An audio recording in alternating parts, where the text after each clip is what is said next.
Bonjour et bienvenue dans l'éveil psy. Cette semaine, nous allons voir ensemble la notion de dépendance. J'ai reçu beaucoup d'emails et de questions à ce sujet, donc le fait d'être dans de la dépendance affective. Et si cette notion a été théorisée d'un point de vue clinique dans la psychologie, comme le fait de dépendre de manière névrotique ou de manière pathologique à l'autre, avoir une sensation de besoin et se sentir dans la détresse quand on a l'impression que la personne s'en va, ou parfois même la dépendance affective va de pair avec de la projection négative, impression qu'on va être abandonné, impression qu'on va être rejeté, impression qu'on va être quitté. Donc tout ce panel-là de symptômes a à voir avec la dépendance affective. Mais de manière plus générale, si on sort un peu de ce qui est théorique et qu'on regarde sur le terrain, ça donne des individus qui ont une forme d'angoisse de l'abandon, une forme d'angoisse de se sentir seul ou de ressentir du vide, et qui donc sont dans un rapport à l'autre de besoin. Il y a quelque part en l'être humain une volonté de s'accrocher à un autre qui n'est pas soi pour tenir debout, pour avancer, pour se connaître, pour arriver à finalement trouver une forme de paix dans cette vie-là. Donc c'est un procédé très humain, mais c'est un processus sur lequel il faut travailler parce que sinon, par la lumière, on trouve toujours de l'ombre, et si c'est très agréable finalement de rencontrer des êtres humains à qui on se lie, avec qui on avance ensemble, eh bien la notion de dépendance, elle est une forme d'ombre parce que finalement, elle vous rend très dépendant. Et être dépendant de l'autre, c'est se mettre en danger et c'est se fragiliser soi-même parce que c'est une manière de ne pas s'appuyer sur ses propres capacités, sur ses propres forces, et d'avoir constamment l'impression que c'est uniquement l'autre qui va vous apporter ce dont vous auriez besoin. Donc si c'est vous qui souffrez de dépendance affective, et puis à tous ceux qui m'ont envoyé ces emails, eh bien finalement il faut commencer en premier lieu par identifier d'où est-ce que ça peut vous venir. Rien n'est dû au hasard en l'être humain. Tout vient de l'histoire, l'histoire avec un grand H, l'histoire avec un petit H, tout vient de ce que vous avez traversé, de vos parents, de vos aïeux. Est-ce que eux étaient en sécurité affective? Est-ce que vous avez grandi dans une famille où il y avait la sécurité affective? Est-ce que l'amour était fonctionnel? Est-ce que l'amour était, comme on l'appelle aujourd'hui en psychologie clinique, dysfonctionnel? Faites une forme d'investigation, c'est-à-dire ce qu'est la psychothérapie, et à plus grande échelle la psychologie, une investigation à l'intérieur de soi, creusez et essayez de chercher quelle est la source de votre dépendance affective. Il se peut que ce soit le manque d'une mère, par exemple, ou une mère qui aurait traversé des phases dépressives et qui n'aurait pas pu vous donner tout l'amour à un instant T de votre développement. Il se peut que ce soit l'absence d'un père qui finalement a fait que vous soyez constamment en quête ou dans la recherche d'un homme qui vous regarde de la manière dont vous avez manqué quand vous étiez plus jeune. Donc là, je vous donne deux situations antagonistes, mais il y a mille et une manières de commencer à construire en soi le fleuve de la dépendance affective. Et je dis fleuve parce que souvent, je donne cette image pour expliquer la névrose. La névrose, c'est comme une goutte d'eau qui tomberait sur votre être, et puis, à l'origine, il y a cette goutte, mais de goutte d'eau en goutte d'eau, ça forme une rivière qui forme un fleuve qui se jette dans l'océan, et ça donne parfois à l'intérieur de soi une forme d'océan et peut-être de raz-de-marée névrotique.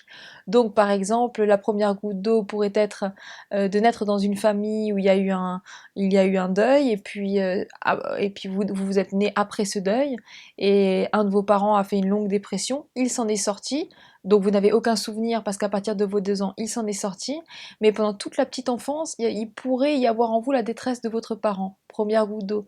Deuxième goutte d'eau, le monde scolaire, une impression de ne pas être aimé parce que vous avez eu une maîtresse, par exemple, qui vous a paru rejetante. Comme vous étiez petit, vous n'en avez pas parlé, et l'enfant, quand on ne répond pas à ses questions, eh bien, il se répond lui-même, et l'interprétation que vous avez eue de vous était « il ne m'aime pas ». Deuxième goutte d'eau. Et ainsi de suite, en grandissant, finalement, on nourrit les endroits où il y a eu des failles.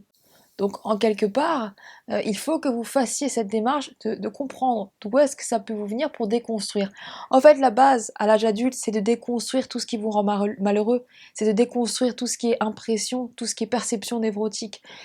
Donc, quand vous arrivez à ce moment-là de votre vie, eh bien, ce qu'il faut faire en premier lieu, c'est comprendre son histoire. Et souvent, on a mal perçu le monde, et tout ce qui nous vient de négatif, tout ce qui nous vient d'un peu chaotique, c'est des mauvaises perceptions du monde. Parce que la plupart du temps, on a l'impression de ne pas avoir été assez aimé, mais quand on fouille, on trouve l'amour, Et ce qu'on trouve aussi, c'est un parent qui a traversé sa détresse, qui a traversé son chaos, qui avait des problématiques, des choses pas réglées, ou un arbre généalogique où des traumas sont descendus, mais on ne trouve pas le non-amour. De manière générale, on trouve souvent l'amour. Et si sur votre arbre généalogique à vous, on trouverait le non-amour, si on y trouve une raison, à savoir, encore une fois, une histoire de vie, le trauma, des choses qui ont bougé de génération en génération, ça aura déjà plus de sens pour vous, dans l'âge adulte, de savoir pourquoi il y a eu quelque chose de dysfonctionnel dans l'amour qu'on vous a transmis. Donc la première phase pour sortir de la dépendance affective, c'est déjà de comprendre son histoire. Le deuxième point serait vraiment de miser sur soi. Il faut que vous preniez l'habitude, en fait, de construire votre identité. Et construire son identité, c'est se reconnaître soi-même. Et effectivement, finalement, la reconnaissance, c'est se rencontrer à nouveau. Mais si vous passez constamment par le regard de l'autre pour vous rencontrer vous-même, vous n'allez pas rencontrer votre moi profond, vous allez rencontrer le regard de l'autre. Et le regard de l'autre vous rendra dépendant de l'autre pour savoir qui vous êtes. En premier lieu, il faut que vous arriviez à vous reconnaître vous-même. La reconnaissance, elle est toujours dans un premier instant en soi, personnel, et c'est un cadeau que vous devez vous donner. Donc essayez de voir ce que vous avez en vous comme force, essayez de capitaliser dans votre vie à tous les moments où vous avez compris que vous avez réussi à tenir debout, que vous avez survécu à des traumas, que vous avez réussi à avancer, que vous ne vous êtes pas laissé aller. Il faut que vous soyez en quelque sorte votre propre meilleur ami. Faites avec vous-même finalement comme vous feriez avec un autre. Soyez encourageant et soyez la première source d'encouragement. Ce qui m'en vient à vous dire une notion que j'aime beaucoup, la différence entre le faire et l'être. On peut parfois être dans le faire en essayant d'impacter l'être et ça peut marcher plus ou moins, mais quand on est dans l'être, c'est là où nos actions vont découler de quelque chose de beaucoup plus profond. Donc moi je vous propose de toujours essayer en premier lieu de travailler sur son être.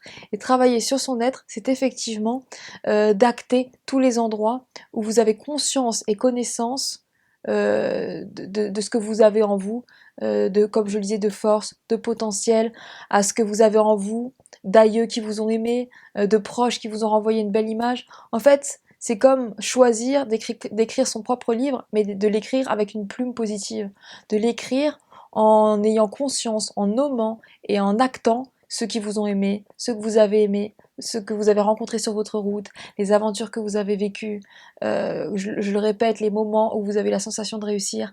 Et si vous avez du mal à écrire ce livre-là, c'est qu'il y a de la névrose, et donc, comme pour tout sur cette terre et dans cette vie, il faut travailler sur soi. Toute votre vie passe par l'effort sur soi.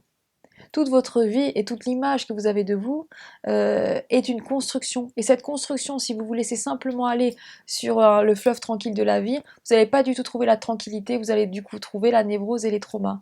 Mais si vous vous laissez aller sur un fleuve finalement choisi, sur des courants que vous décidez, avec une direction qui a à voir avec la connaissance de soi, et bien là, vous allez avancer sur un terrain beaucoup plus confiant.